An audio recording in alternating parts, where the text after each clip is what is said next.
Okay, this is prototype. Yeah, the condition of the disc. It's got some fingerprints on it. I thought about wiping it, but I didn't want to risk scratching it up because I think I threw my cloth away that I used to use. I do have paper towels that I can use, but like I said before, I'm not going to attempt to wipe it if it plays. So, yeah, I'm going to tell the seller about this too because he put it as like very good condition and shit. But yeah, I bought both games off him. I bought Prototype 1 and 2 off him. I'll be doing a boot up video about that when I play it, which will be probably about 3 or 4 days from now. So, so, as you can see, I'm installing it into my HDD drive, which I always do, because if it doesn't have installation, I'm not going to play the game at all.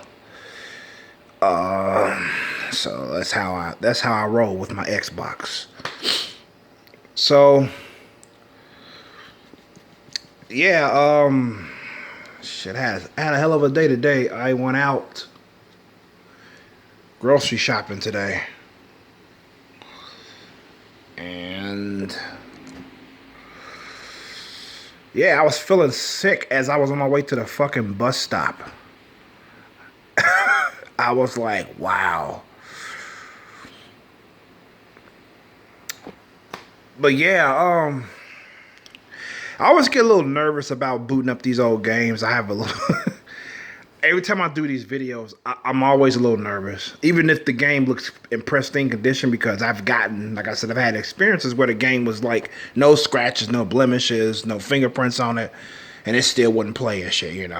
It's rare, but I've had those experiences nonetheless. So with this, I'm a little more nervous. I hope it plays, man. It's like holy shit. But yeah, because I mean, I heard this game off and on throughout the years, but I just never wanted to play it because I don't buy games until it feels inclined in me.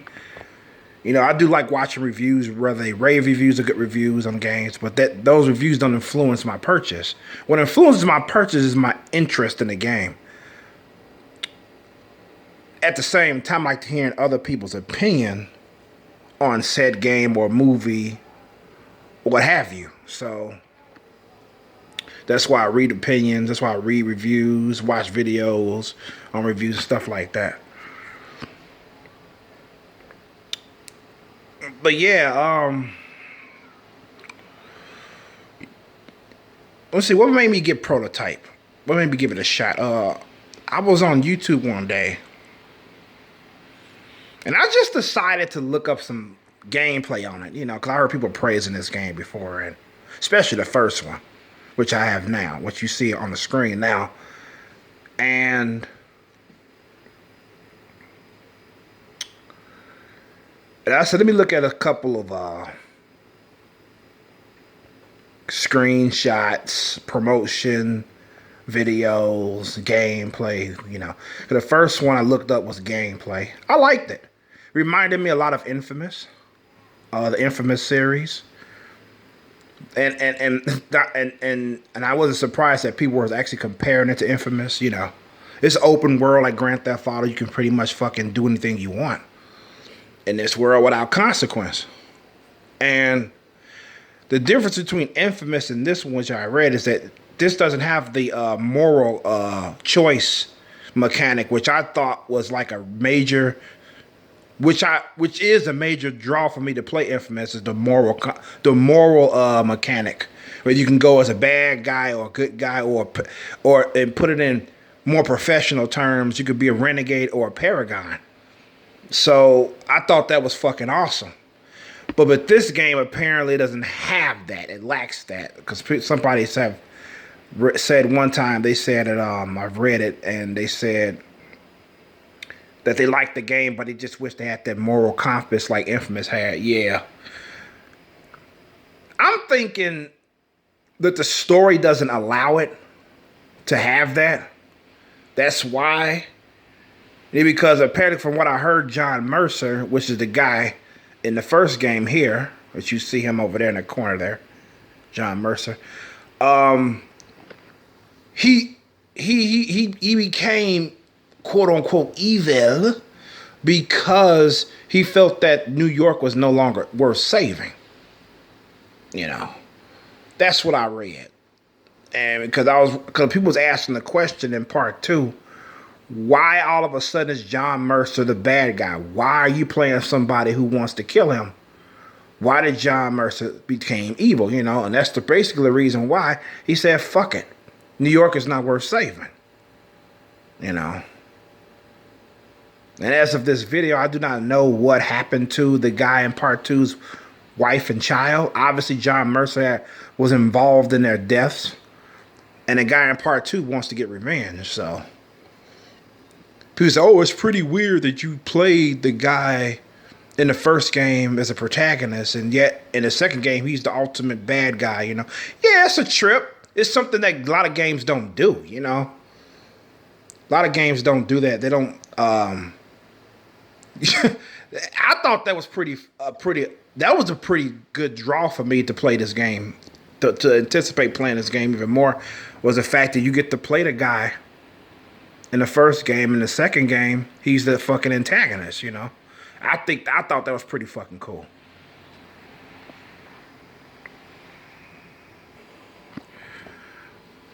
It's 82% now.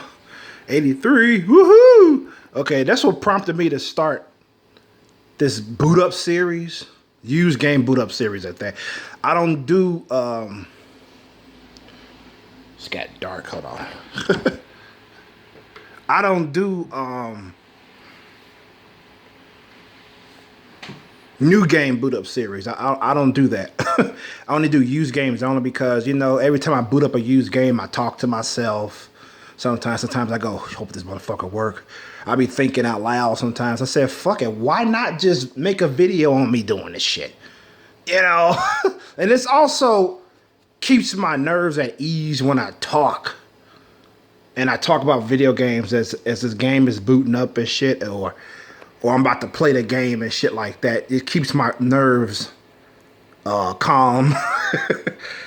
You know, so yeah, I said, why not just share it to the world, you know, and talk about games, you know, video game talk and stuff like that. So, and shit, I've been gaming since I was fucking 9 years old. I never looked back, you know. So it's like shit. Yeah. Somebody said, oh man, I was gaming since I was 6. I was gaming since I was 5. I'm like, okay, man, it's never too late to start. You know, it's like, oh my God. I think the genesis of the game boot up series is when I bought these games on sale. That's when I started it. I wasn't intending to make it a series. I was just intending to talk about games and talk about this sale I got from this GameStop that was closing in my neighborhood and shit like that. It wasn't intended to be a used game boot up series, but it took off after that, basically.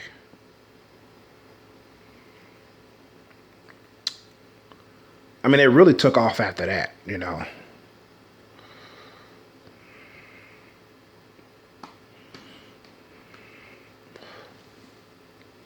Because I think Yakuza, when I bought Yakuza for the PS2, the first Yakuza game, that was like if it wasn't the first one, it was among the first games that I've recorded me booting up. So, and I said, fuck, I'm going to keep doing this. This is fun. It's also a first impressions video, too. You can look at it like that. It's a first impressions video as well. And it's also a game testing video, see if it's going to play. So, let's see. Here we go.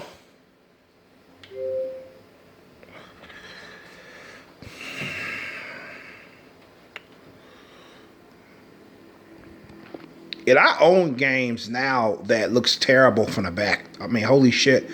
I'll be like, I got this game. I say, cool. How much you want for it? Oh, I want this amount of money for it. And they say, oh, let me see the back. Okay, here it is. Oh, I changed my mind. Even though it works like it's brand new, you know? Wow, that's pretty fucking cool. But yeah, so that's how it is. I'm trying to wait and see if I'm gonna see a fucking FMV scene. I think it's called FMV. The cut, some type of cut scene. Oh, here we go. Here we go. I hate it when some games have actually admitted this shit because it gets you hyped, especially if you bought it for the first time. These type of scenes. I mean, to admit that is a sin to me. I mean, games have been doing this type of stuff basically since video games were out, basically. You know, they had like a demo scenes, demo gameplay, you know, shit like that. Those are great, but shit like this is what gets you really pumped. It's like, ooh, I can't believe I'm about to play this, you know, and all that type of shit. Ooh, look how he took down a helicopter. But yeah, it's like, it gets you just pumped up, and without that, I feel it should be against the law if games don't do that.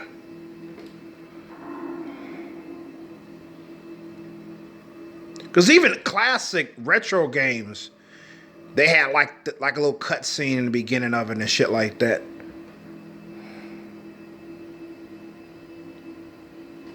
Autosave, good. Okay, let's see. You know, I always got to do my options first. Let me see what extras got. Yeah! I wanted to see the credits. When I think of extras, I hope they have ending credits in there. Yeah, I definitely want that. Get the fuck out of here with that shit, man. I mean, I'm not gonna lie to you. Some games, when you beat the game, the fucking extra options appear, right? And normally you would think that you unlocked a costume or maybe some cutscenes or some shit, or behind the scenes concept art or something, right? But all you see, and I shit you not, you would see just the credits. The ending credits, that's it. What a slap in the face to the gamer.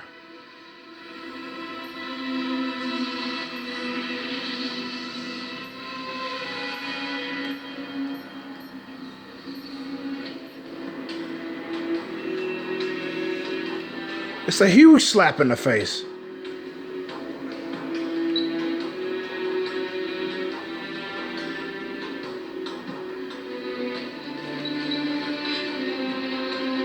So, that's an insult. No question about it.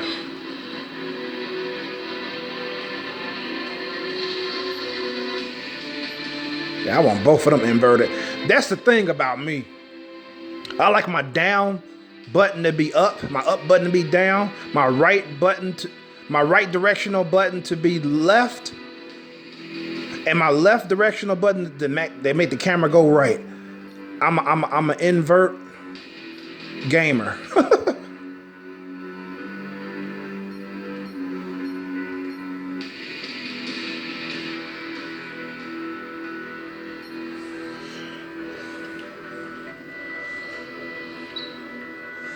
Oh, another thing that turned me on about this game was the fact that sorry about the not focusing good.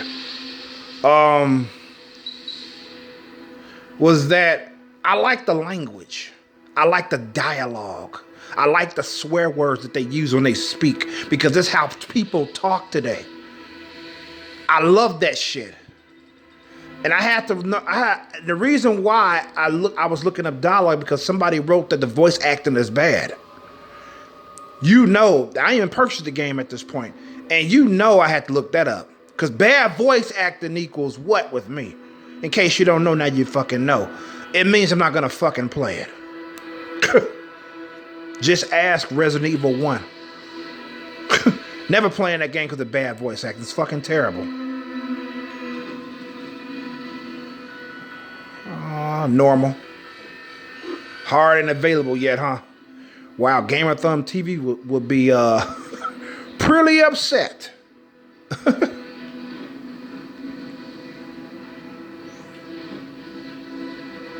Yes, I'm sure. Why wouldn't I want to create a new slot? But yeah, I ain't playing no game that's got bad voice acting.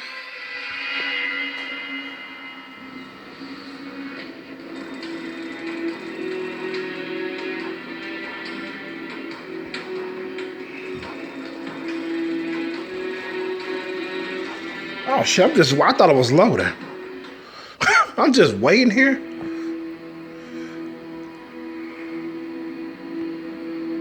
Yeah, this is the cutscene I was waiting on. So this is the beginning of the game. I thought it was the cutscene if you leave the game alone.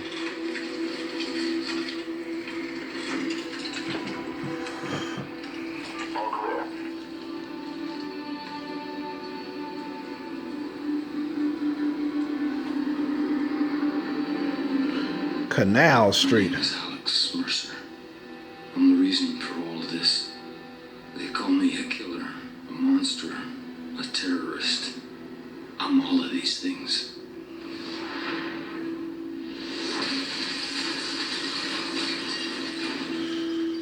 This cutscene was fucking awesome.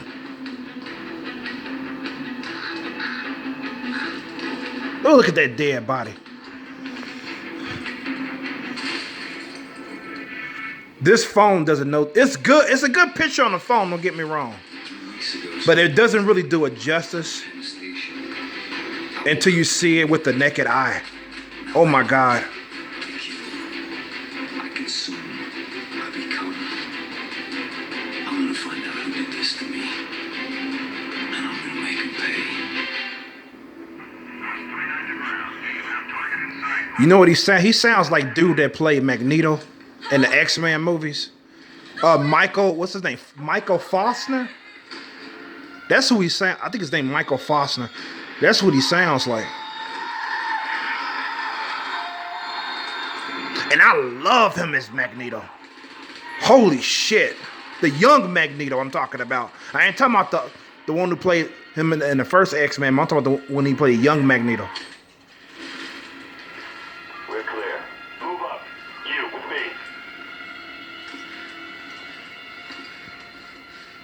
Her too.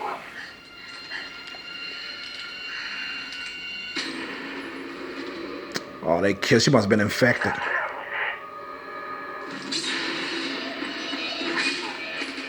This was fucking epic as hell.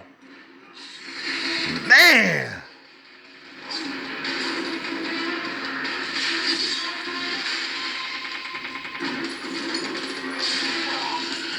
We sawed them in half. So that's why my videos are not for kids. This is why I label all of them not for kids. Plus, I want my fucking comments. Shit. Can't even have comments if you're making videos for kids. What the fuck, man? Commanding officer.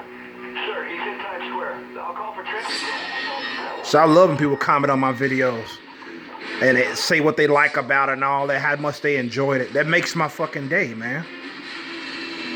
It really makes my day. Without that, I'm like, just suck.